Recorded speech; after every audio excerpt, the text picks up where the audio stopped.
Assalamualaikum warahmatullahi wabarakatuh. Perkenalkan, nama saya Salman Ramadan Sen dengan NIM 240605110226. Di sini saya akan menjelaskan mengenai penerapan metode regulasi untuk kalibrasi sensor suhu pada sistem IoT.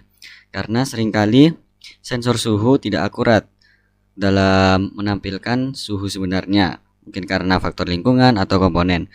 Maka dari itu dibutuhkan kalibrasi agar sensor sesuai dengan suhu sebenarnya.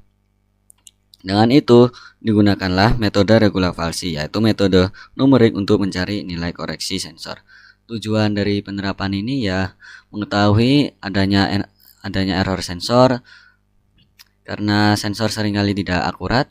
Kemudian kedua, mencari titik koreksi. Yang ketiga, menggunakan hasil koreksi untuk sistem IoT agar menampilkan suhu yang sebenarnya. Jadi tujuan utama adalah agar hasil pembacaan sensor suhu di sistem IoT bisa lebih akurat dengan bantuan metode regulasi. Di sini karena saya tidak menggunakan sensor, maka dari itu saya mendeklarasikan di awal sensor awal dengan nilai 64 dan juga suhu referensi atau suhu sebenarnya adalah 69 derajat.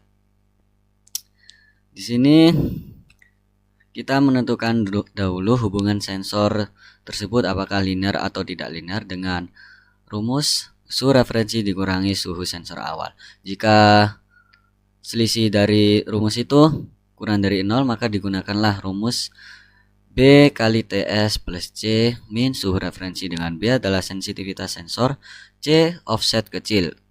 Jika lebih dari 2, maka digunakan rumus TS dikurangi suhu referensi.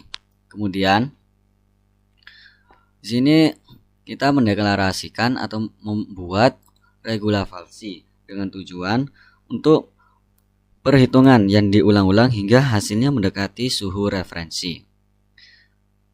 Dan langkah akhirnya adalah hasil kalibrasi dengan menghitung regulasi dengan rentang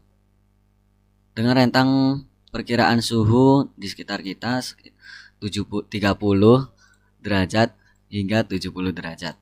Karena kita mendeklarasikan di awal sensor awal senilai 64 dan juga suhu referensi 69, maka outputnya akan menghasilkan, nah ini sebelum kalibrasi dengan nilai 64 derajat, sedangkan suhu referensinya adalah 69. Karena selisihnya sangat jauh atau 5, maka hubungan sensor terdeteksi non-linear. Setelah dilakukan metode regulasi,